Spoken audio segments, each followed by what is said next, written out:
Please Kabir, मुझसे ऐसे मुंह फेर कर मत जाओ। ऐसे मुश्किल समय में तुम मेरी मदद नहीं करोगे तो मैं कहाँ जाऊंगी। मेरी खातिर न सही अपने दोस्त शोभित की खातिर मेरे ऊपर रहम करो। सिर्फ तुम ही हो जो मेरी मदद कर सकते हो। तुम ही हो जो मुझे बदनामी से बचा सकते हो। मेरी हालत समझने की कोशिश करो कबीर। मैं इस बदनामी के दाग को लेकर जी नहीं पाऊंगी। मैं मर जाऊंगी। वो आंखों में आंसू भर के उस बेदर्द इंसान को देख रही थी जिसे उसकी हालत पर जरा भी तरस नहीं आ रहा था। तुम तो मोहब्बत के मामले में बहुत ही कच्ची निकली अबनी। कल तक मेरे दोस्त शोभित से मोहब्बत के वादे करने वाली लड़की आज मेरे सामने मुझसे शादी के लिए भीख मांग रही है। शर्म आनी चाहिए तुम्हें। क्या गुजरेगी शोभित की आत्मा पर। अगर वो जिंदा होता तो तुम्हारी इस बेवफाई को देखकर वो दोबारा मर जाता। हैरत है मुझे शोभित पर, जो उसने तुम जैसी लड़की से मोहब्बत की थी। तुम्हारा जमीर गवारा कर लेगा ये कि कल तक तुम मेरे दोस्त शोभित की बाहों में थी और आज आज तुम मुझसे शादी करना चाहती हो। अगर तुम्हारे जज्बातों में इतनी ही ज़्यादा आग लगी है तो इन्हें शांत करने के और भी तरीके हैं। मैं तुम जैसी लड़कियों के झांसे में नहीं आऊँगा, समझी तुम। उसने एक उंगली उठाकर सामने रोती बिलखती अवनी को धमकी दी थी और अवनी को अपनी सारी उम्मीदें टूटती नजर आ रही थी। ऐसा मत कहें कबीर। मैं जो कुछ भी कर रही हूँ वो सिर्फ और सिर्फ शोभित की खातिर ही तो कर रही हूँ। मैं शोभित के बच्चे को इस दुनिया में लाना चाहती हूँ, लेकिन नाजायज का ठप्पा लगाकर नहीं, बल्कि जायज बच्चा। शोभित के बच्चे को बाप का नाम देना चाहती हूँ।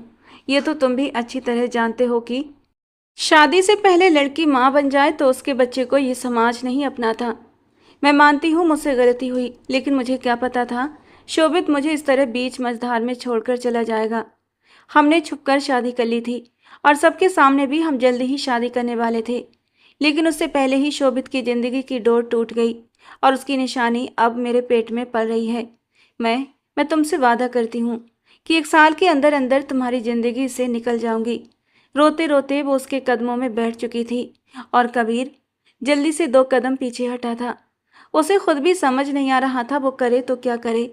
उसका दोस्त शोभित जो इस तरह अचानक इस दुनिया से चला गया था, वो तो उसके गम से ही बाहर नहीं निकल पा रहा था, और अब ऊपर से ये सच्चाई कि अपनी शोभित के बच्चे की माँ बनने वाली है। वो बुरी तरह परेशान हो चुका था। शोभित उसका दोस्त ही नहीं बल्कि भाई से भी बढ़कर था। दोस्त की खातिर शायद वो इस लड़की को अपना भी लेता और अपने दोस्त के बच्चे को अपना नाम भी देता, लेकिन उसकी नज़रों के सामने उसकी मंगेतर सोनिया का चेहरा घूम गया था। उसकी मंगेतर थी और जल्दी ही दोनों की शादी भी होने वाली थी। बेबसी में उसने अपनी मुट्ठियां कसकर भींच ली थीं। उसे समझ नहीं आ रहा था कि करे तो क्या करे। एक गहरी सांस लेते हुए उसने अपना आखिरी फैसला सुना दिया। सॉरी अबनी, मैं तुम्हारी कोई मदद नहीं कर सकता। कबीर ने अपना पैर छुड़ाया और वहां से बाहर की ओर कदम बढ़ा दिए। पीछे जमीन पर बैठी अबनी ने अपने आंसू रगड़कर साफ किए थे। रोते रोते उसकी आंखें लाल हो चुकी थीं। कबीर की तरफ देखे बिना उसने ठंडे लहजे में कहा था, कबीर, अगर तुमने मेरी मदद नहीं की तो मैं मर जाऊंगी और मेरी मौत का जिम्मेदार सिर्फ और सिर्फ तुम और तुम्हारा दोस्त होगा। कबीर ने एक नज़र पलटकर उसकी ओर देखा था। उसकी आंखें गुस्से से लाल थीं।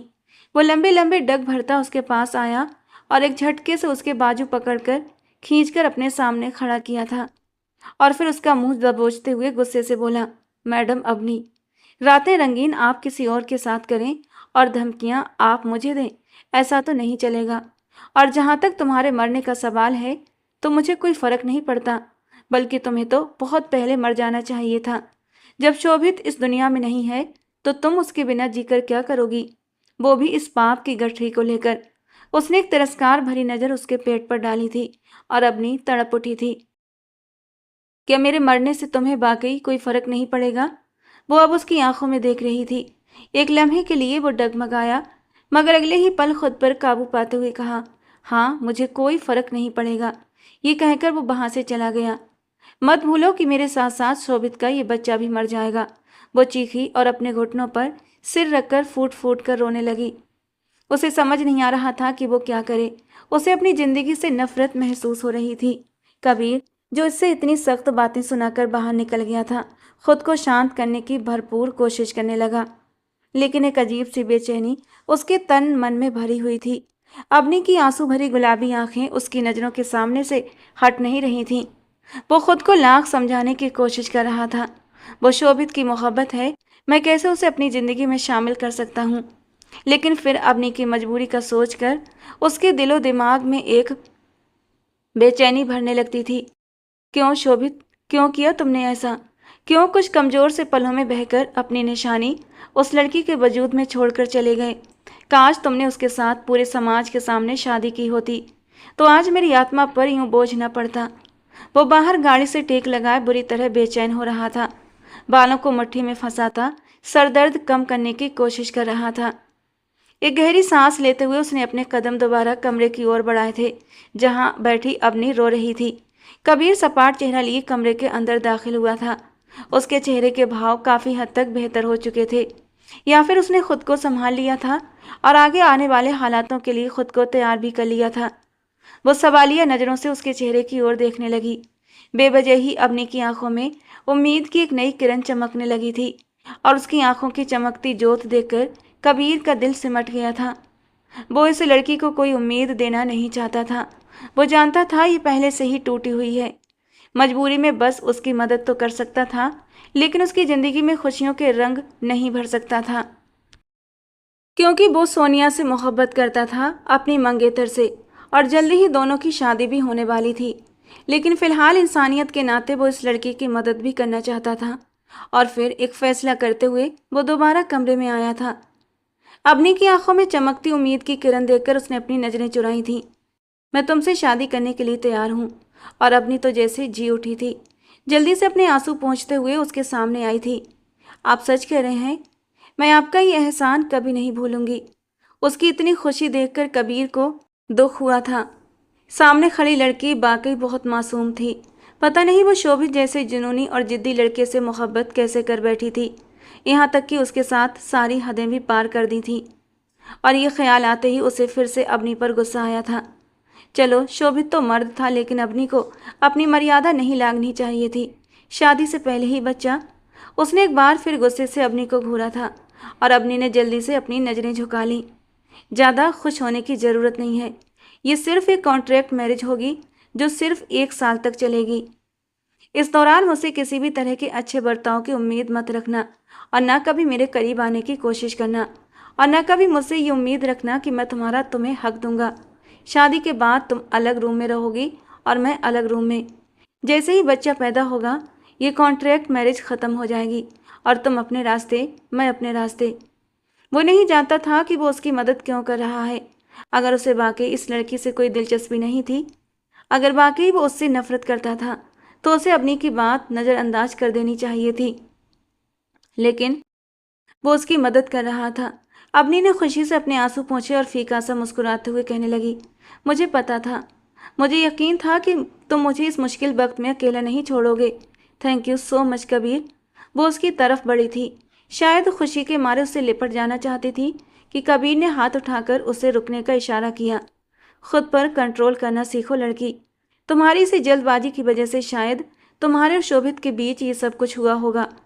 तुम लड़की होकर खुद पर काबू नहीं रख पाई, फिर वो तो मर्द था ना। जब तुम किसी मर्द के इतने करीब जाओगी तो वो खुद को कैसे रोक पाएगा। ये आखिरी बार था जब तुम मेरे करीब आई हो। आइंदा अगर ऐसी हरकत की तो उसी दिन तुम्हें अपनी ज़िंदगी से निकाल दूंगा। भूल जाऊंगा कि ये कॉन्ट्रैक्ट मैरिज 1 साल के लिए थी। खुशी है तो अकेले सेलिब्रेट कर लेना, गम है तो अकेले कमरे में जाकर चुपचाप रो लेना। मेरा कंधा तलाश करने की कोशिश मत करना, समझी तुम? और उसकी इन बेदर्द बातों को सुनकर वह अंदर तक तड़प उठी थी। मोहब्बत करना गुनाह तो नहीं होता ना, और अगर गुनाह भी होता है तो भी उसे ये गुनाह करने में कोई संकोच नहीं था। वो मोहब्बत करने का गुनाह कर बैठी थी। कबीर, बार बार मेरी और शोभित की मोहब्बत को गाली मत दो। मैं मानती हूँ मेरे और शोभित के बीच जो कुछ हुआ वो सही नहीं था। मुझे और शोभित दोनों को इसका एहसास था, लेकिन शोभित ने मुझसे वादा किया था कि वो जल्दी ही मुझसे शादी करेगा, लेकिन उससे पहले ही। कहते कहते अब वो अपना चेहरा नीचे की ओर झुका चुकी थी, क्योंकि उसकी आंखों से आंसू एक बार फिर बहने को तैयार हुए थे, और अब वो दोबारा कबीर के सामने रोना नहीं चाहती थी। कबीर ने उसकी आंखों में आंसू देख लिए थे, लेकिन वो चुपचाप खड़ा रहा। उससे हमदर्दी करके वो उसके दिल में कोई उम्मीद नहीं देना चाहता था। तुम घर जाओ, काफ़ी देर हो चुकी है। धीरे से कहता हुआ वो कमरे से निकलने के लिए गेट की ओर बढ़ा था कि तभी पीछे से अवनी की आवाज़ सुनाई दी। तुम्हारी तो मंगेतर भी है, अगर उसे पता चल गया तो। अवनी को अचानक ही सोनिया का ख्याल आया तो वो पूछे बिना न रह सकी। उसकी फिक्र मत करो, मैं उसे संभाल लूँगा, वो बहुत अच्छी है, हालात को समझ जाएगी। कुछ ही दिनों में मैं तुम्हारे घर आऊँगा रिश्ता लेकर, जो कुछ होगा बहुत सादगी से होगा। ये कहते हुए कबीर कमरे से बाहर चला गया था और पीछे खड़ी रह गई थी अवनी। जिंदगी ने उसे कहाँ से कहाँ लाकर खड़ा कर दिया था, पहले शोभित और अब कबीर। शोभित का ख्याल आते ही जैसे उसके गले में कांटे से चुभने लगे थे। भगवान तुम्हें कभी माफ़ नहीं करेगा शोभित, कभी नहीं। वो रोते रोते वहीं सोफे पर बैठ चुकी थी। कबीर एक बहुत बड़ा सर्जन था, दूर दूर तक उसका नाम था। भगवान ने उसके हाथों में जादू दे रखा था।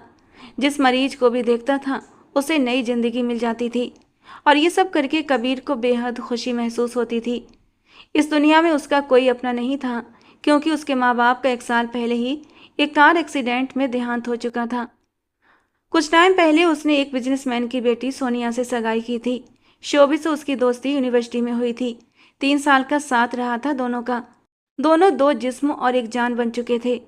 और वहीं उसकी मुलाकात अवनी से हुई थी, शोभित की प्रेमिका के हवाले से। कबीर जानता था कि शोभित अवनी के लिए दीवाना है, उससे बहुत मोहब्बत करता है और उससे शादी करने का इरादा भी रखता है। जब कबीर ने पहली बार अवनी को देखा था तब वो उसे देखता ही रह गया था। खूबसूरती में बेमिसाल वो लड़की मासूमियत से भी भरी हुई थी। उसे हैरत हुई थी कि इतनी खूबसूरत और मासूम सी लड़की उसके दोस्त शोभित के प्यार में कैसे पड़ गई, क्योंकि शोभित बेहद गहरी काली रंगत और मोटे डील डॉल का लड़का था। कद भी छोटा था, हमेशा हीन भावना का शिकार रहता था। लेकिन जब से अवनी उसकी ज़िंदगी में आई थी वो खुश रहने लगा था। अवनी को देखकर कबीर को हैरत जरूर हुई थी, लेकिन खैर उसने सुना था कि प्यार अंधा होता है, और आज उसने देख भी लिया था।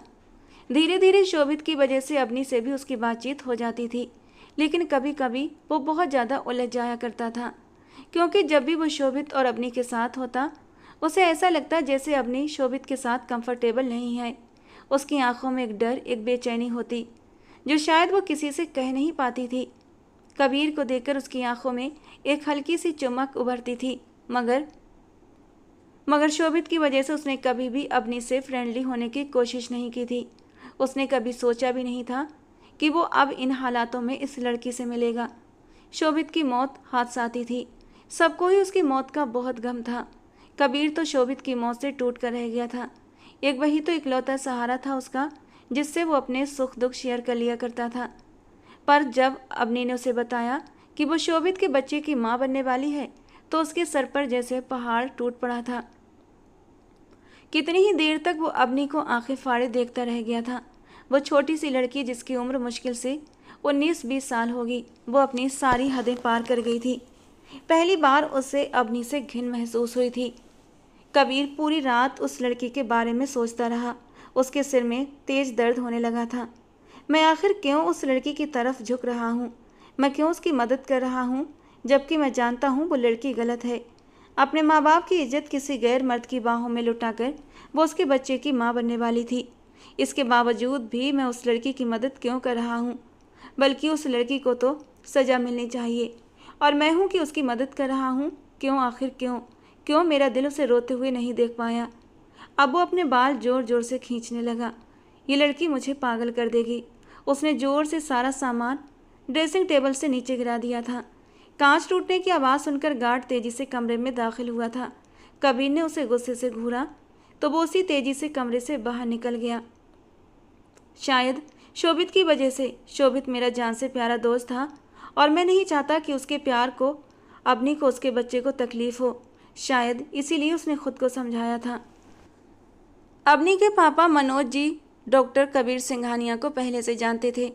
उसका बहुत नाम सुना था उन्होंने, लेकिन जब वो खुद उनके घर अपना रिश्ता लेकर आया तो उन्हें अपनी किस्मत पर यकीन नहीं हो रहा था, बल्कि वो तो खुशी से फूले नहीं समा रहे थे। दरअसल पंडित मनोज प्रसाद जी मंदिर में पुजारी थे, बहुत ही सरल, धार्मिक और सादे स्वभाव के इंसान। उन्हें वैसे भी शोर शराबा और हंगामे अच्छे नहीं लगते थे।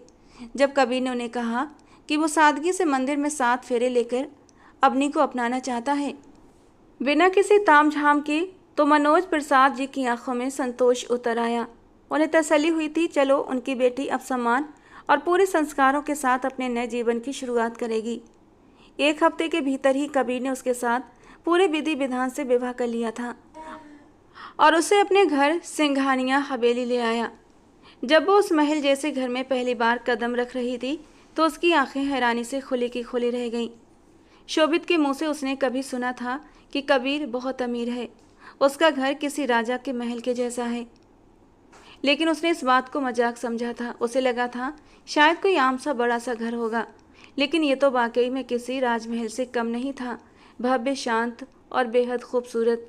उसका मन उस सुंदरता में कुछ पल को खो सा गया था और तभी कबीर ने उसका हाथ पकड़कर धीरे से कहा, अब ये घर तुम्हारा है, लेकिन सिर्फ 1 साल के लिए। कबीर की आखिरी बात पर अवनी के दिल में एक सन्नाटा सा उतर गया और फिर चुपचाप अवनी नजरें झुकाकर कबीर के साथ साथ चलने लगी। जैसे ही उसने लॉन्च में कदम रखा था, सामने ही उसकी नज़र सोनिया पर पड़ी, जो जले पैर की बिल्ली बनी बेचैनी से लॉन्च में चक्कर काट रही थी। कबीर को देखकर वो जल्दी से उसके पास आई। उसके पहलू में खड़ी उस लड़की को देखकर वो चौंकी थी। अवनी की हालत भी सोनिया से अलग नहीं थी। वे दोनों ही अपनी अपनी जगह जड़ हो गई थीं। ये यहाँ पर क्या कर रही है? ये तो शोभित की गर्लफ्रेंड थी ना? उसने कांपती हुई आवाज़ में पूछा। ये सिर्फ कुछ वक्त के लिए इसी हवेली में रहेगी, ये मजबूर है और इसे पनाह की ज़रूरत है, और मैं ये सब कुछ शोभित के लिए ही कर रहा हूँ। क्या मतलब? मुझे डिटेल में बताओ, मैं तुम्हारी बात समझी नहीं। सोनिया के माँ बाप स्विट्जरलैंड गए हुए थे तो वो सोनिया को भी साथ ले जाना चाहते थे, लेकिन उसने मना कर दिया और कह दिया कि इतने दिन तक वो कबीर के साथ रहना चाहती है। सोनिया की फैमिली बहुत लिबरल थी। शादी से पहले लड़का लड़की एक दूसरे के साथ अकेले में वक्त बिताएं, इस बात पर उन्हें कोई संकोच नहीं था, बल्कि उनका मानना था ये तो अच्छी बात है कि लड़का लड़की शादी से पहले ही एक दूसरे को समझ लें, और इसीलिए उन्होंने कुछ दिन के लिए सोनिया को कबीर के घर रहने की इजाज़त दे दी थी। वो आज ही अपना सूटकेस लेकर सिंघानिया हाउस में आ चुकी थी, लेकिन अब सामने खड़ी अवनी को देखकर वो उलझन का शिकार हुई थी। फिलहाल तो सोनिया, मैं बहुत ज़्यादा थका हुआ हूँ, अपने कमरे में जाकर आराम करना चाहता हूँ। तुम प्लीज़ मेरे कमरे में कॉफ़ी भिजवा दो और थोड़ी देर बाद मेरे पास आ जाना, मुझे तुम्हारी बहुत ज़रूरत है। वो उसके माथे पर प्यार देते हुए बोला। ये देखकर अवनी ने बेचैनी से अपना पहलू बदला था और कबीर सिंघानिया ने कनखियों से अवनी के बदलते हाव भाव देखे थे। उसने ये जो हरकत की थी ये जानबूझकर की थी, क्योंकि वो पहले दिन से ही अवनी को उसकी हद में रखना चाहता था। वो नहीं चाहता था अवनी उसके हवाले से कोई भी सपने सजाना शुरू कर दे। हालांकि इस वक्त कबीर का मन सिर्फ और सिर्फ तन्हाई चाहता था। कबीर कमरे में जा चुका था और अब सोनिया और अवनी आमने सामने खड़ी थीं। न जाने क्यों अवनी को सोनिया से पहले ही दिन जलन सी होने लगी थी। कबीर के जाने के बाद वो अवनी की तरफ मुड़ी। मैं नहीं जानती तुमने कौन सा जाल बुना है और तुमने मेरे मासूम से कबीर को अपने काबू में कर लिया है।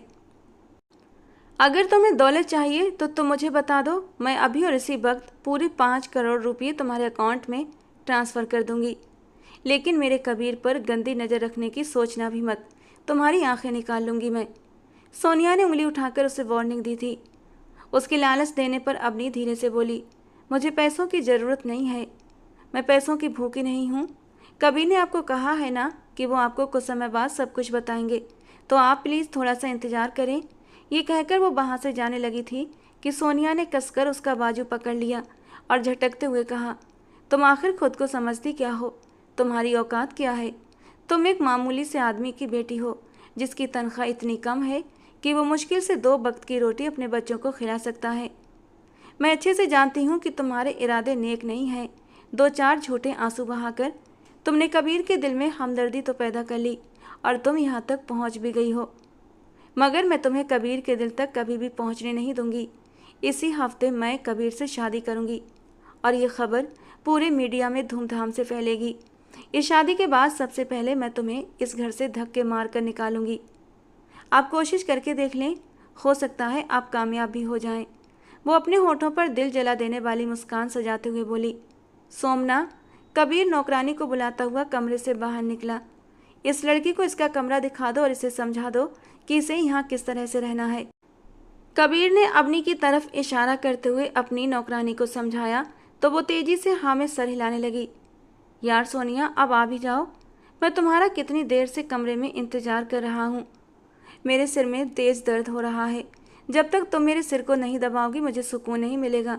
तुम जानती हो ना, तुम ही मेरी पेन किलर हो। सोनिया तो खुद को हवाओं में उड़ता हुआ महसूस कर रही थी, जबकि अवनी का दिल कर रहा था कि वो सोनिया को जिंदा जमीन में गाड़ दे या फिर इसे ऐसी जगह फेंक दे जहाँ से वो कभी वापस ना आ सके। सोनिया तेजी से कबीर के कमरे के अंदर दाखिल हो गई, जबकि अवनी अपने कमरे में चली गई। उसका कमरा भी बहुत खूबसूरत और बड़ा था। बालकनी से नीचे झांक कर देखा तो वहाँ पर एक बड़ा सा स्विमिंग पूल भी बना हुआ था।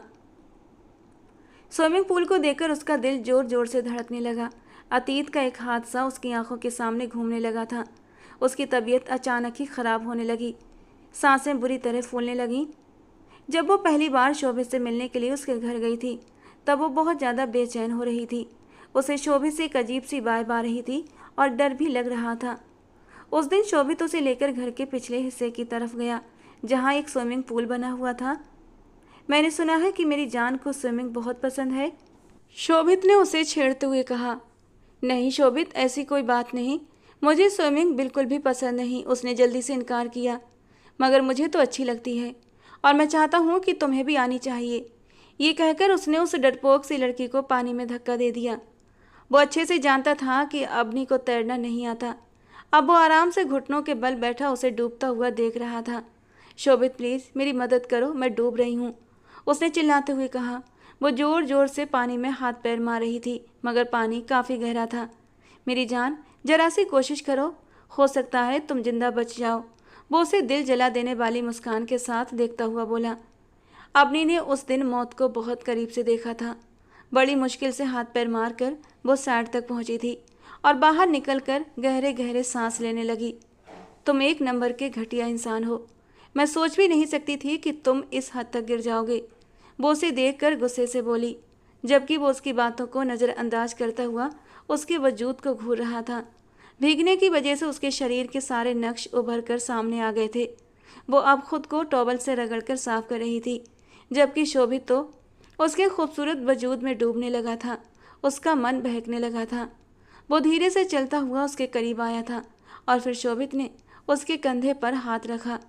अवनी को ऐसा महसूस हुआ जैसे किसी ने उसके कंधे पर आग रख दी हो। वो तेजी से पीछे पलटी। अरे माय लव, क्या हुआ? मैं हूँ शोभित, प्लीज़ प्लीज़ प्लीज़ मुझसे दूर हो जाओ, मुझे तुमसे कोई बात नहीं करनी, मुझे अपने घर जाना है।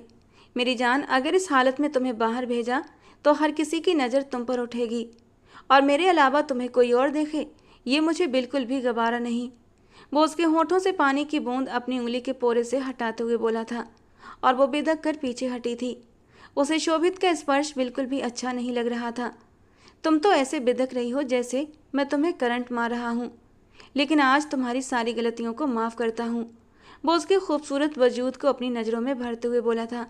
चलो पहले मैं तुम्हें चेंज करवा देता हूँ, शाबाश चलो मेरे साथ। वो उसका बाजू पकड़कर जानबूझकर उसे खींचता हुआ अपने कमरे में ले गया था और उसे अपना एक ड्रेस निकाल कर दिया। अवनी बहुत ज़्यादा कंफ्यूज हो रही थी। उसके कहने पर वो उसके घर तो आ गई थी, लेकिन अब उसे डर भी लग रहा था। शोभित ने थोड़ी देर पहले जो हरकत की थी वो बिल्कुल ही डरावनी और घिनौनी थी और ये पहली बार नहीं हुआ था। वो उससे मोहब्बत के दावे भी करता था और उसे तकलीफ़ देकर उसे सुकून भी मिलता था। जब वो डर या दर्द से चीखती चिल्लाती तो शोभित को उतना ही मज़ा आता था। अवनी को जिस चीज़ से डर लगता था तो शोभित जानबूझकर उसे उसी के पास फेंक देता था। एक बार उसने अवनी को अंधेरे कमरे में बंद कर दिया था। पूरे 2 घंटे अवनी उस बंद कमरे में चीखती चिल्लाती रही, रोती रही। जब शोभित ने दरवाज़ा खोला तो अवनी बेहोश हो चुकी थी और जब उसे होश आया तो उसने खुद को शोभित की गाड़ी में पाया, जबकि शोभित बड़े ही मज़े से कानों में ईयरफोन लगाए गाने सुन रहा था।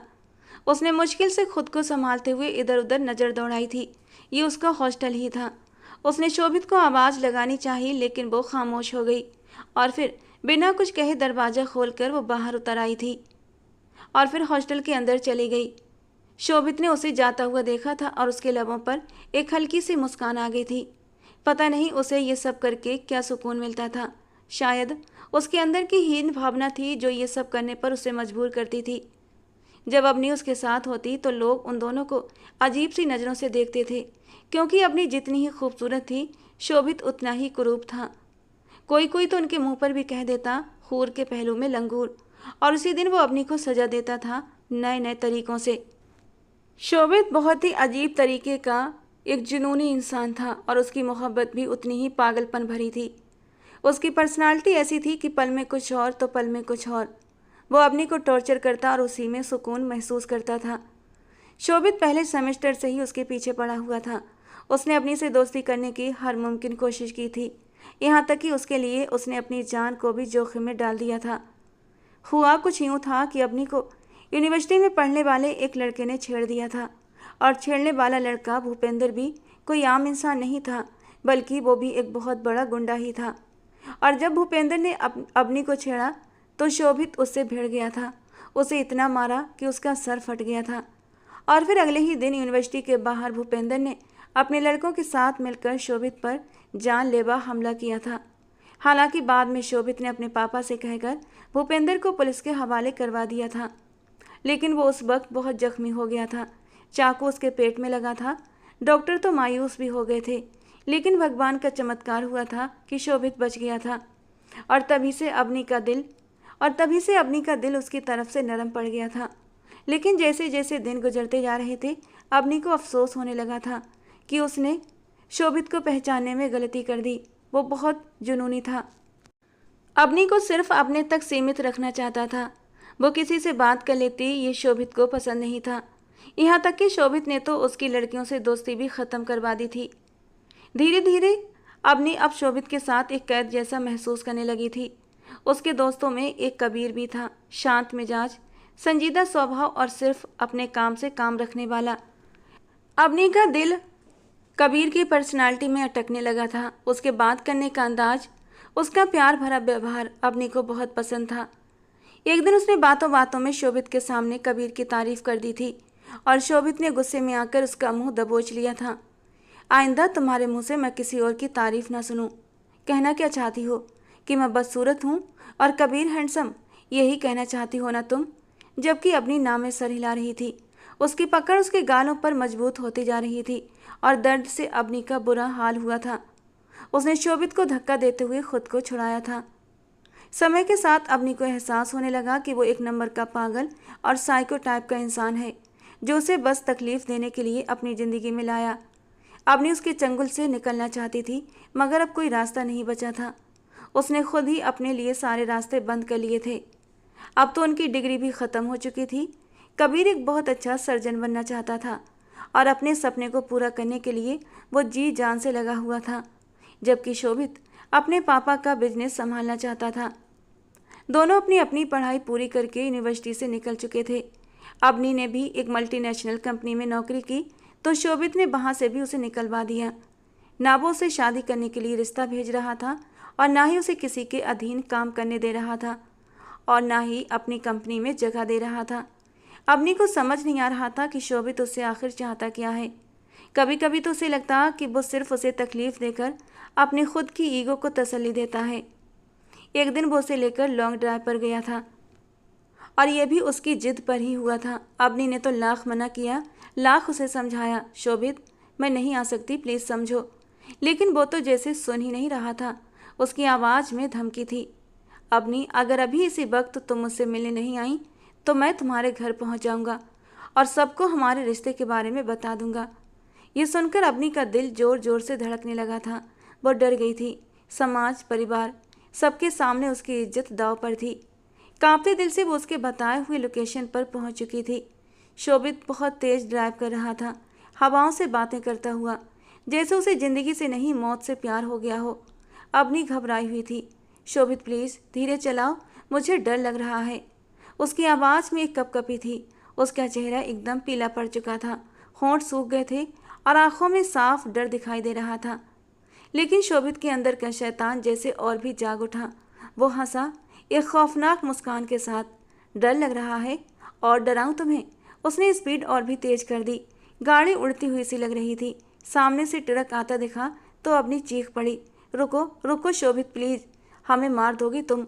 उसकी चीखें किसी भी इंसान का कलेजा हिला देती, लेकिन शोभित पर कोई असर नहीं हुआ। वो तो जैसे अवनी की चीखों से और ज़्यादा रोमांचित हो रहा था।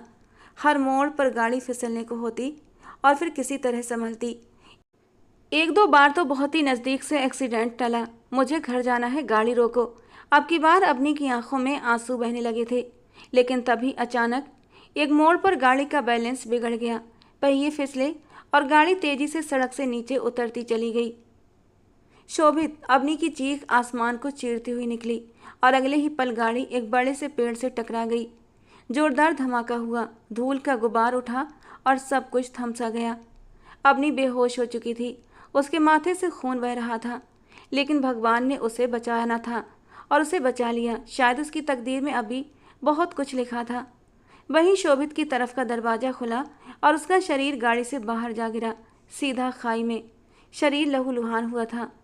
कुछ दिन बाद उसकी बॉडी बरामद की गई थी। शोभित अपनी ज़िंदगी से हाथ धो बैठा था। एक झूठी जिद, एक पागलपन ने सब कुछ छीन लिया था।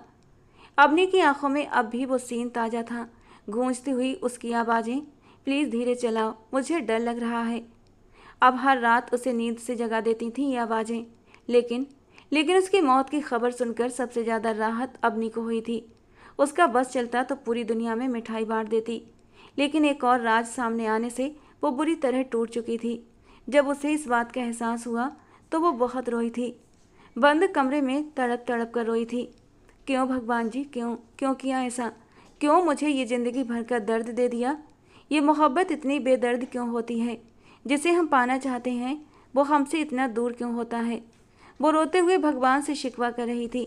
लेकिन उसने एक मजबूत फैसला किया था। वो इस तरह हार नहीं मान सकती।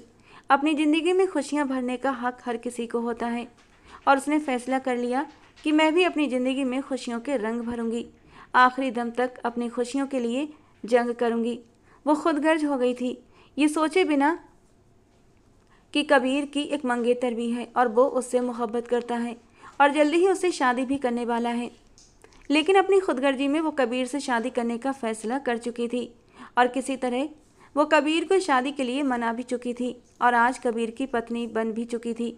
भले ही ये शादी कॉन्ट्रैक्ट पर हुई थी, लेकिन उसके दिल को सुकून था। सोनिया कबीर के कमरे में बैठी हुई थी। कबीर का सर उसने अपनी गोद में रखा हुआ था और धीरे धीरे अपनी उंगलियों से उसके सर की मसाज कर रही थी। लेकिन कबीर को सुकून मिलने की बजाय एक बेचैनी थी जो उसे घेरती जा रही थी। जब कबीर ने एकदम से उसका हाथ झटक दिया। क्या हुआ कबीर? वो एकदम से घबरा गई। कुछ नहीं, आप जाओ यहाँ से। अरे मैं तब तक नहीं जाऊँगी जब तक तुम्हें आराम नहीं मिल जाता। सोनिया, मैं इस वक्त सोना चाहता हूँ, प्लीज़ यहाँ से चली जाओ। कबीर का दिल एकदम से सब कुछ से ऊब चुका था। ये सब तुम उस लड़की की वजह से कर रहे हो ना Kabir? For God sake Sonia, मैंने तुम्हें पहले ही कहा था। I don't even care about her, she is pregnant. और तुम्हें पता है कि बच्चा किसका है? मैं जानता हूँ तुम यकीन नहीं करोगी, मगर वो बच्चा शोभित का है। और उस लड़की ने मुझे धमकी दी थी कि अगर मैंने उसकी मदद ना की, उसे अपने घर में पनाह न दी, तो वो उस बच्चे को गिरा देगी। वो अपने माथे पर बदनामी का टीका लगाकर इस बच्चे को दुनिया में नहीं लाएगी। मैं डर गया था सोनिया। मैं एक मासूम को अपनी आंखों के सामने मरते कैसे देख सकता था? वो शोभित का बच्चा है, मेरे दोस्त का बच्चा। वो इस दुनिया में आएगा सोनिया, ज़रूर आएगा। और उसके लिए चाहे मुझे कुछ भी क्यों ना करना पड़ता, बस इसीलिए मजबूरन मुझे उस लड़की से शादी करनी पड़ी। ये सिर्फ एक कॉन्ट्रैक्ट मैरिज है, 1 साल के लिए। तुम मेरा साथ दो सोनिया, 1 साल बाद मैं उसे तलाक दे दूंगा। वो बच्चे को लेकर हमारी ज़िंदगी से निकल जाएगी। यही हमारी डील हुई है। उसके बाद हम अपनी ज़िंदगी में आगे बढ़ जाएंगे। वो उठकर बैठते हुए सोनिया के हाथों को अपने हाथों में ले गया था। ये तुम क्या कह रहे हो कबीर? क्या वो इतने करीब आ गए थे? सोनिया ने हैरानी से आंखें फैलाते हुए कहा। उन्होंने छुपकर शादी की थी। ओह माय गॉड, मुझे तो पहले ही शक था कि उन दोनों के बीच कुछ तो सीरियस चल रहा है। खैर, अब तो मर चुका है, तो उसकी बुराई करने के बजाय तुम प्लीज़ यहाँ से चली जाओ और मेरे हाल पर थोड़ा सा रहम कर दो। आज पूरा दिन ही बहुत हेक्टिक था। मैं वाकई में थक गया हूँ। सिर्फ एक सवाल पूछूंगी कबीर। कबीर ने लंबी सांस ली और उसकी तरफ सवालिया नज़रों से देखा। ये सिर्फ इंसानियत के नाते है या फिर तुम्हारे दिल में उसके लिए कुछ फीलिंग्स हैं? सच सच बताना कबीर, तुम मुझसे मोहब्बत करते हो ना? ऑफ कोर्स सोनिया, मैं तुमसे प्यार करता हूँ और इसी वजह से तो तुमसे जुड़ा हूँ, वरना मेरा दिमाग ख़राब था क्या? वो प्यार से सोनिया के हाथों को थामते हुए बोला था और सोनिया एकदम से खुश हो गई। Oh Kabir, I really love you और मुझे तुम पर बहुत यकीन है। मुझे पता है तुम कभी भी मुझे धोखा नहीं दोगे। जहाँ तक उस लड़की का सवाल है तो वो भी बहुत जल्द हमारी ज़िंदगी से निकल जाएगी। यार मैं सोच रही थी हम इसी हफ्ते शादी कर लें। मैं बाद में तुमसे इस बारे में बात करूँगा, कबीर ने बात टालते हुए कहा और करवट बदल कर लेट गया, जबकि वो भी कमरे से बाहर निकल आई थी। लेकिन अब वो काफ़ी हद तक संतुष्ट हो चुकी थी। जाने से पहले वो अवनी से मिलने गई थी। वो गहरी नींद में सो रही थी। उसे यूं सुकून से सोता देख सोनिया के अंदर गुस्से की आग भड़क उठी थी और उसी गुस्से में आकर उसने उस पर पानी से भरी बाल्टी उंडेल दी। वो हड़बड़ाकर उठ बैठी और गहरी गहरी सांसें लेने लगी। सामने ही सोनिया खड़ी थी। ओह, क्या मैंने तुम्हें जगा दिया? असल में बात यह है कि तुम मेरे मंगेतर के घर उसके बिस्तर पर इस तरह सोती हुई जरा भी अच्छी नहीं लग रही थी। तो मुझसे बर्दाश्त नहीं हुआ। ये कहकर वो अपने बाल हवा में लहराते हुए वहाँ से निकल गई। सारे कपड़े गीले कर दिए इसने। मैं तो अपने साथ कुछ भी नहीं लाई, सब कुछ गाड़ी में पड़ा है, मैं क्या करूं? ड्राइवर भी अपने घर चला गया और चाबी तो कबीर के पास होगी। वो एक नंबर का खड़ूस इंसान है, पता नहीं मेरी मदद करेगा भी या नहीं। उसने बड़ी हिम्मत करके जाकर कबीर के दरवाजे को खटखटाया था। कबीर जो नींद की वादियों में खोया हुआ था, गुस्से में अपनी जगह से उठकर बैठा। उसे लगा कि सोनिया वापस आई है और वो उसे डांटने ही वाला था कि सामने भीगी हुई अवनी को खड़ा देखकर वो चौंक उठा था। क्या हुआ? अब क्या मसला है? वो असल में मेरे कपड़े भीग गए हैं, मुझे दूसरे कपड़े चाहिए। क्या आपके पास कोई ड्रेस है?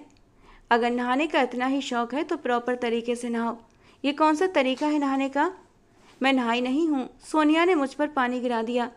अवनी ने निगाहें झुकाते हुए कहा। क्या मतलब है तुम्हारा? वो ऐसा क्यों करेगी? मुझे नहीं पता, मैं गहरी नींद में सो रही थी जब वो मेरे कमरे में आई और पानी से भरी बाल्टी मुझ पर डाल दी। कबीर ने इस बार कोई जवाब नहीं दिया।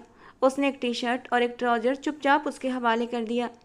अवनी पलटने ही लगी थी कि कबीर उसे फिर से संबोधित करते हुए बोला, तुम फिक्र मत करो, मैं इस बारे में उससे ज़रूर बात करूँगा। वो आगे से ऐसा नहीं करेगी। वो इनडायरेक्टली उससे माफ़ी मांग रहा था।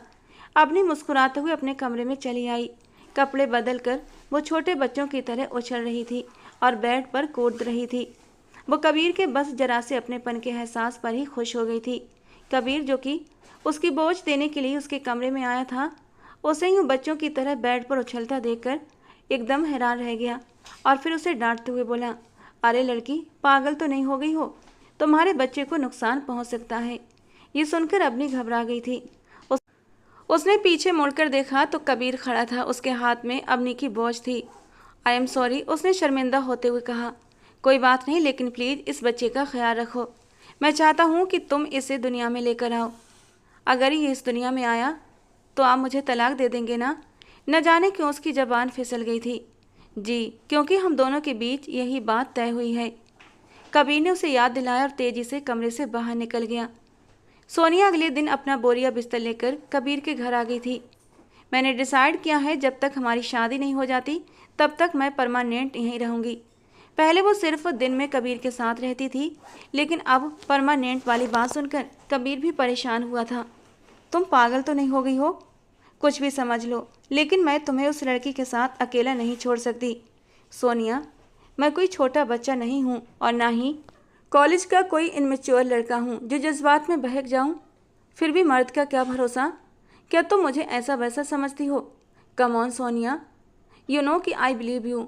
मैं बस सावधानी बरत रही हूँ, वो उसकी टाई ठीक करते हुए बोली। मुझे कुछ भी समझ नहीं आ रहा। मुझे तो लग रहा है कि तुम दोनों औरतें मिलकर मुझे पागल कर दोगी। और जो हरकत तुमने कल उसके साथ की थी ना, वो बिल्कुल भी ठीक नहीं थी। मुझे बहुत गुस्सा आया था। ओह, तो क्या उसने मेरी शिकायत कर दी तुमसे? नहीं, वो बेचारी तो मेरे पास सिर्फ कपड़े लेने आई थी। यार, क्या तुम्हें उस पर जरा भी तरस नहीं आता? तुम क्यों उसके साथ मुकाबला करती हो खुद का, जबकि तुम जानती हो कि तुम्हारा और उसका कोई मुकाबला नहीं। हाँ, क्योंकि मैं उससे कई गुना बेहतर हूँ, सोनिया ने गर्दन अकड़ाते हुए कहा। इतना घमंड भी अच्छा नहीं होता। मैं ये नहीं कह रहा कि तुम खुद को आसमान की ऊंचाइयों पर पहुंचा दो, मैं बस ये कह रहा हूँ कि उस लड़की की इज्जत करो, अब वो मेरी पनाह में है। कबीर की बात सुनकर सोनिया का तन बदन जलने लगा था, लेकिन वो उसका मूड खराब करना नहीं चाहती थी। दिन का समय था, वो किचन में अपने लिए जूस बना रही थी जब सोनिया भी वहां पर आ गई और अपने लिए मैक्रोनी गर्म करने लगी। उसने जानबूझकर गर्म चम्मच अबनी के हाथ पर रख दिया और फिर जल्दी से पीछे हटते हुए माफ़ी भी मांगने लगी। तकलीफ के मारे अबनी का बुरा हाल था। एक तो वो पहले ही बहुत कमज़ोर और नाजुक सी थी। जलन का एहसास उसे बेचैन कर रहा था। कबीर, जो कि मीटिंग के बाद घर के अंदर आया था, किचन से आने वाली चीखें सुनकर बेचैन हो गया। दौड़ता हुआ वो अबनी के पास गया और उसका बाजू पकड़कर चेक करने लगा। उसकी कलाई बुरी तरह लाल हो चुकी थी। जल्दी से फर्स्ट एड निकालकर उसने उसकी बाजू पर ट्यूब लगाई। ये सब कैसे हुआ? तुम्हें कितनी बार कहा है ध्यान से काम किया करो। वो सोनिया को पूरी तरह नज़रअंदाज करते हुए अबनी के बाजू पर फूंक मार रहा था। सोनिया बहुत ज़्यादा घबरा गई थी। उसे लगा कि अबनी उसकी शिकायत कर देगी, लेकिन ऐसा नहीं हुआ था। अबनी ने कुछ भी नहीं कहा। वो बस इतना बोली कि बस गलती से हो गया, मैं अब ठीक हूँ। ये कहकर अबनी वहाँ से भागती हुई चली गई थी। सोनिया की आंखें बेख्तियार कबीर की नज़रों से मिली थीं। वो भी कुछ कहे बिना वहाँ से निकल गया था। अब उसे अंदाजा हो गया था कि अबनी अपनी मासूमियत और खूबसूरती से कबीर को पूरी तरह अपने काबू में कर लेगी। कबीर और सोनिया डिनर के लिए बाहर गए हुए थे, जबकि अबनी लॉन्ज में बैठी टीवी देख रही थी। नौकरानी उसके पास आई। बीबी जी, क्या मैं यहाँ पर बैठ सकती हूँ? हाँ हाँ, क्यों नहीं, बैठ जाओ, अबनी ने लापरवाही से कहा। क्या आपको जलन नहीं होती? देखिए ना, कबीर साहब ने आपके साथ विवाह किया है और फिर भी सोनिया मैडम के साथ घूमते हैं। आपको उनके साथ डिनर पर जाना चाहिए था। नहीं, मुझे जलन नहीं होती, क्योंकि मैं जानती हूँ कि मैं उनकी ज़िंदगी में सिर्फ कुछ ही वक्त के लिए आई हूँ, जबकि सोनिया परमानेंट है। लेकिन वो सोनिया मैडम से मोहब्बत तो नहीं करते ना? आपकी बार उसने चौंक कर उस नौकरानी के चेहरे की ओर देखा था। तुम्हें इस बारे में किसने बताया? अगर वो उनसे मोहब्बत करते तो फिर उनके कमरे में आपकी जगह उनकी। इससे पहले कि वो कुछ और कहती, उसका मोबाइल बज उठा। बीबी जी, मैं जा रही हूँ, मेरे पति की कॉल आ गई है, वो मुझे लेने आए हैं। जल्दी में कहकर वो हवेली से बाहर निकल गई और अपनी सोच में पड़ गई कि नौकरानी क्या कहने वाली थी। अगले दिन वो उसका बेसब्री से इंतजार करने लगी, मगर नौकरानी ने छुट्टी कर ली। उसे अब हर चीज़ पर गुस्सा आ रहा था। वो सुबह से ही मुंह फुलाए घूम रही थी। कबीर की आज छुट्टी थी और सोनिया भी अपने घर वापस चली गई थी, क्योंकि उसके पेरेंट्स ने उस पर गुस्सा किया था। रात का समय था। जनवरी की वो सर्द रात थी। हर तरफ अजीब सा सन्नाटा पसरा हुआ था। हवाएं कांच की खिड़कियों से टकराकर अजीब सी आवाज़ें निकाल रही थीं, जैसे कोई दस्तक दे रहा हो। घर में अबनी बिल्कुल अकेली थी। घड़ी की सुइयां धीरे धीरे रात के 12 बजा चुकी थीं, लेकिन कबीर का कोई अता पता नहीं था। अबनी की नज़र बार बार दरवाजे की ओर उठ जाती, फिर खिड़की पर टिक जाती। बाहर घना अंधेरा था और मौसम बहुत ज़्यादा ठंडा हो चुका था। और तभी अचानक से बिजली चली गई। पूरा घर अंधेरे में डूब गया। कबीर उसके डर के मारे खुद से निकला था। हाथ कांपते हुए मोबाइल उठाने लगे और कबीर को कॉल किया। कॉल जा रही थी, लेकिन कोई रिस्पॉन्स नहीं था। वो बेचैन हो उठी। तेज़ बारिश शुरू हो चुकी थी। जनवरी की उस रात में बारिश जैसे सर्दी को और तीखा बना रही थी। खिड़की से टपकती बूंदों की आवाज़ और बाहर की तूफानी हवाएं मिलकर माहौल को और भी डरावना बना रही थीं। मगर अबनी को इन सबसे फ़र्क नहीं पड़ रहा था। उसे बस एक ही चिंता थी, कबीर कहाँ है? उसे सर्दी लग रही थी, लेकिन फिर भी वो खिड़की के पास खड़ी थी। और तभी लगभग रात के 1 बजे उसे गाड़ी का हॉर्न सुनाई दिया। उसका दिल धक धक करने लगा। वो झट से सीढ़ियों की तरफ भागी थी और दरवाज़ा खोला। सामने ही कबीर खड़ा था, पूरा भीगा हुआ, कपड़े बदन से चिपके हुए, और वो बुरी तरह काँप रहा था। उसकी आंखों के नीचे हल्की सी सुर्खी थी। कबीर, अबनी उसकी तरफ दौड़ पड़ी और सीने से लिपट गई। मैं बहुत डर गई थी कबीर, तुम कहाँ चले गए थे? फ़ोन क्यों नहीं उठा रहे थे? कबीर तो एक पल के लिए सन्न रह गया था। ये पहली बार था जब अबनी कबीर की इस कदर करीब आई थी। कबीर ने उसके बालों को सहलाते हुए धीमे से कहा, सॉरी अबनी, कुछ ज़रूरी काम में फंस गया था, लेकिन बारिश ने सब खराब कर दिया। कहते हुए उसने धीरे से अबनी को खुद से अलग कर दिया। अबनी को अपनी इस जल्दबाजी पर शर्मिंदगी हुई थी, लेकिन तभी अबनी को एहसास हुआ कि कबीर की हालत सामान्य नहीं है। उसका बदन तप रहा था। कबीर तुम ठीक तो हो ना? वो परेशान हुई थी। मैं ठीक हूँ, बस थोड़ी सी ठंड लग रही है। एक कप कॉफ़ी बना दो ना प्लीज़, मैं कमरे में जा रहा हूँ। अवनी रसोई की ओर भागी और फौरन कॉफ़ी बना लाई। जब वो कमरे में दाखिल हुई तो देखा कबीर कम्बल में लिपटा हुआ कांप रहा था। उसके माथे पर हाथ रखा तो उसे तेज बुखार था। कबीर तुम्हें तो बहुत तेज बुखार है। उसकी आंखें भर आईं। कबीर ने कांपते होठों से कहा, मुझे बहुत ठंड लग रही है, प्लीज़ थोड़ा सा मेरे पास आओ ना। तुम्हारे पास रहने से शायद कुछ राहत मिले। अपनी धीरे से उसके पास बैठ गई थी। उसके दिल में दया भी थी और प्यार भी और थोड़ा सा डर भी। उसने धीरे धीरे कबीर के कांपते हाथों को अपने हाथों में थामा और धीरे धीरे से उसके हाथों को सहलाने लगी। और कबीर आधी बेहोशी की हालत में था और ऐसी हालत में उसने अवनी को खींचकर खुद के करीब किया था और उसे अपनी बाहों में समेट लिया। कबीर उसका गर्म स्पर्श, गर्म वजूद महसूस कर रहा था। उसकी सांसें तेज हुई थीं। वो धीरे धीरे उसके करीब आता चला गया। अवनी के नरम वजूद में कबीर की उंगलियां धीरे धीरे सरकती चली गईं। जबान जज्बात थे, एक पल में भड़क उठे थे।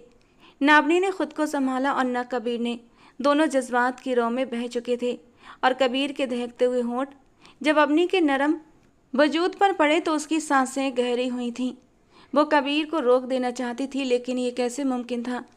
वो अपने महबूब की बाहों में थी, उस महबूब की बाहों में जिससे उसने हमेशा मोहब्बत की थी, चुपके चुपके उसके सपने सजाए थे। और अब जब किस्मत ने उसे उसका साथ दिया था तो वो उसे खुद से दूर कैसे कर सकती थी? ये राज उसने सिर्फ अपने दिल में दबा कर रखा था कि वो कबीर से मोहब्बत करती थी। शोभित को तो वो चाह कर भी बता नहीं सकती थी, क्योंकि शोभित उसकी जान ले लेता और कबीर से कहने की कभी उसकी हिम्मत नहीं हुई थी। लेकिन जब शोभित की मौत के बाद उसे मौका मिला तो उसने इस मौके को हाथ से जाने नहीं दिया था। वो खुदगर्ज हो गई थी अपनी मोहब्बत को पाने के लिए। और आज जब कबीर उसके करीब हुआ तो वो सब कुछ भूल गई थी।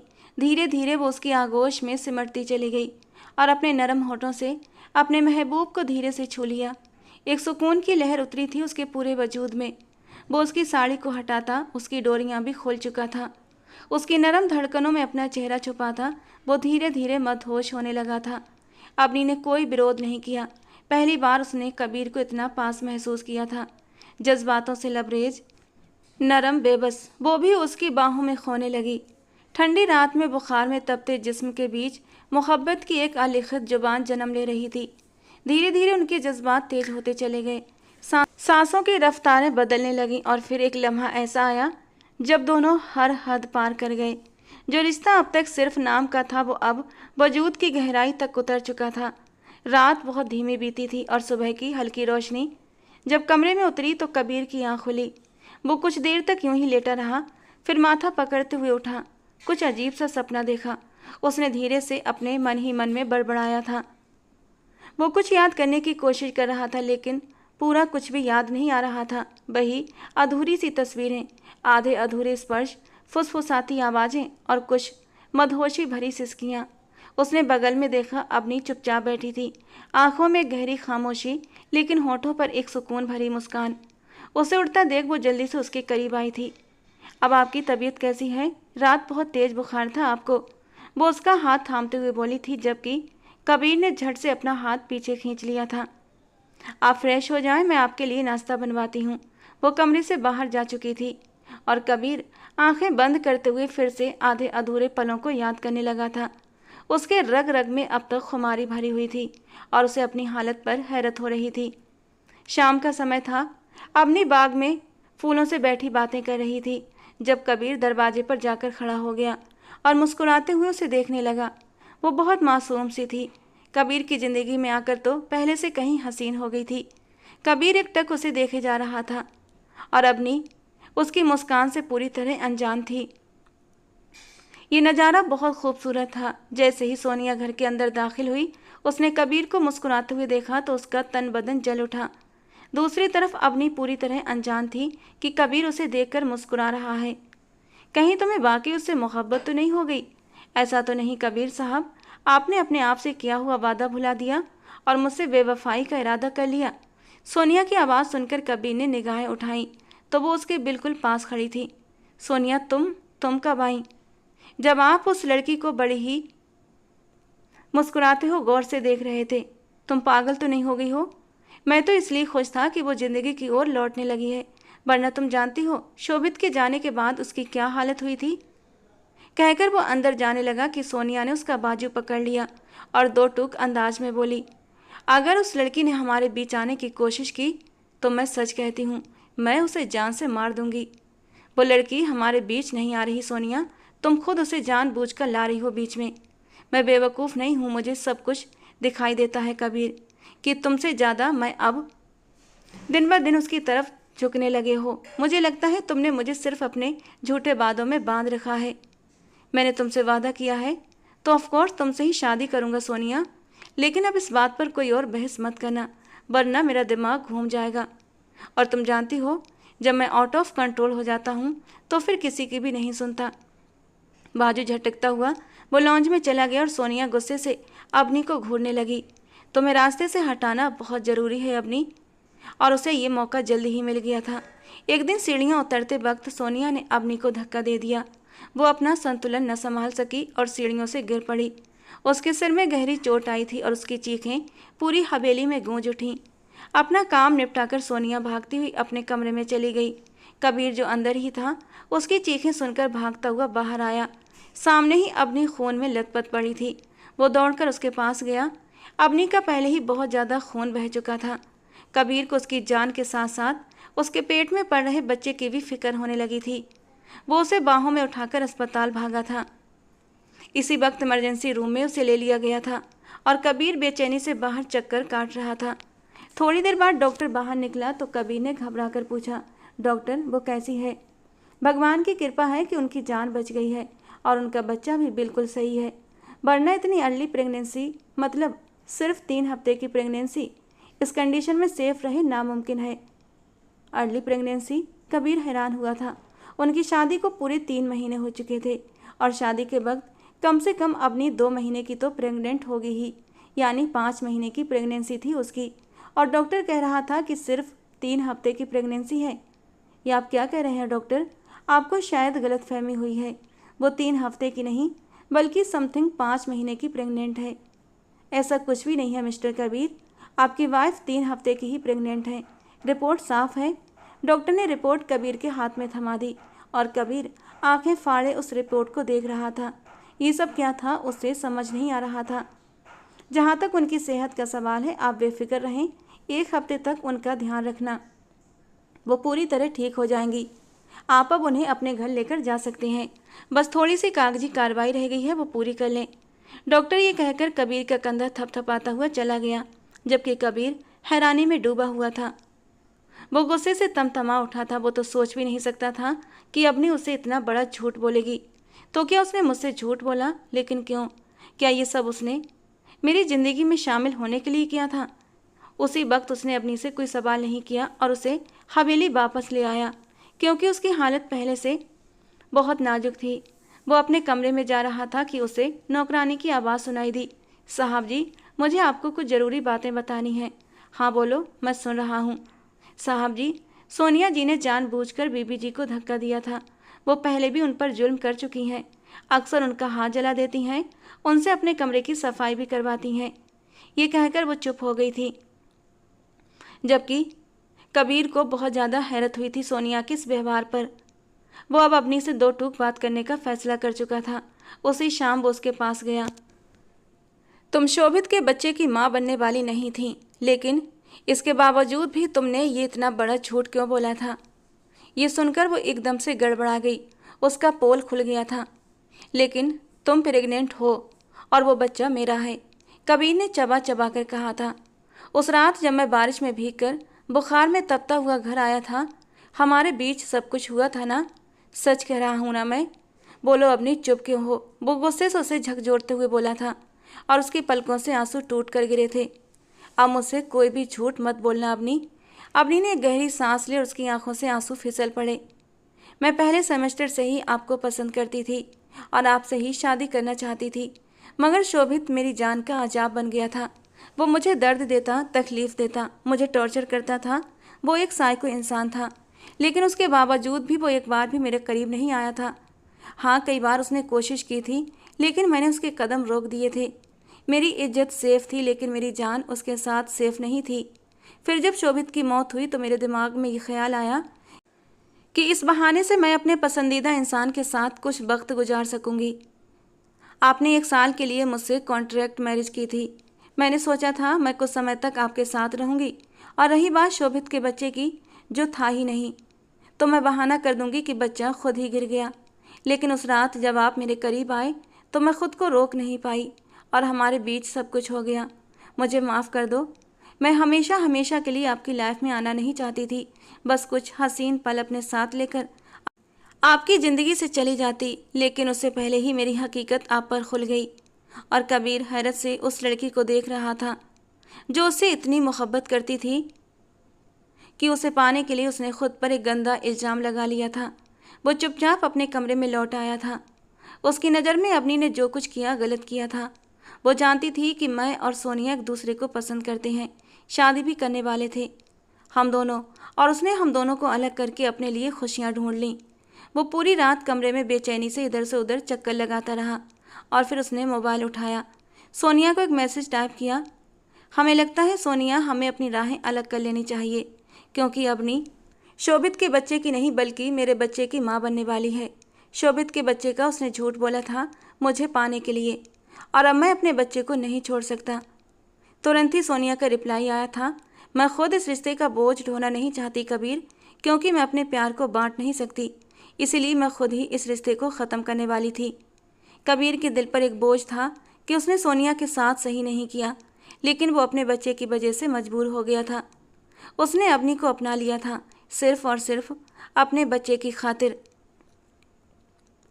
अवनी ने उससे माफ़ी मांगी थी और कबीर ने उसे माफ़ कर दिया था। उस दिन जब कबीर ने कहा कि अपना सामान लेकर मेरे कमरे में शिफ्ट हो जाओ, तो उसकी खुशी का ठिकाना नहीं था। जैसे ही वो कमरे में आई, उसने चुपचाप अपना सामान एक तरफ रखा और सोफे पर जाकर लेट गई। लेकिन कबीर को ये बात बिल्कुल भी पसंद नहीं आई थी। उसने गुस्से में कहा, जब हमारे बीच सब कुछ हो चुका है तो फिर सोफे पर सोने की क्या ज़रूरत है? चुपचाप आकर यहाँ बेड पर सो। अवनी डरते डरते बेड पर आकर बैठी और फिर धीरे से कबीर के पहलू में लेट गई। अभी वो संभल भी नहीं पाई थी कि कबीर ने उसे अपने पास खींचा और उसके नरम होठों पर झुक गया। वो नहीं जानता था कि मोहब्बत किस एहसास का नाम है, लेकिन अवनी के करीब जाकर उसे थोड़ा सा सुकून जरूर मिला था। धीरे धीरे वो अवनी का ख्याल रखने लगा था, क्योंकि वो उसके बच्चे की माँ बनने वाली थी, और शायद धीरे धीरे उसे अवनी से मोहब्बत भी हो जाती, क्योंकि एक मर्द के लिए उसकी सबसे पसंदीदा औरत उसके बच्चों की माँ होती है, और अवनी उसके होने वाले बच्चे की माँ थी। दोस्तों, कबीर का अवनी को अपनाने का फैसला सही था या गलत? अपनी राय कमेंट बॉक्स में ज़रूर देना। कहानी कैसी लगी ज़रूर बताना। पसंद आई हो तो प्लीज़ लाइक करना। रोज़ एक नई और रोमांटिक कहानी के लिए हमारे चैनल को सब्सक्राइब करना। मिलते हैं दोस्तों अगली नई किसी रोमांटिक कहानी के साथ।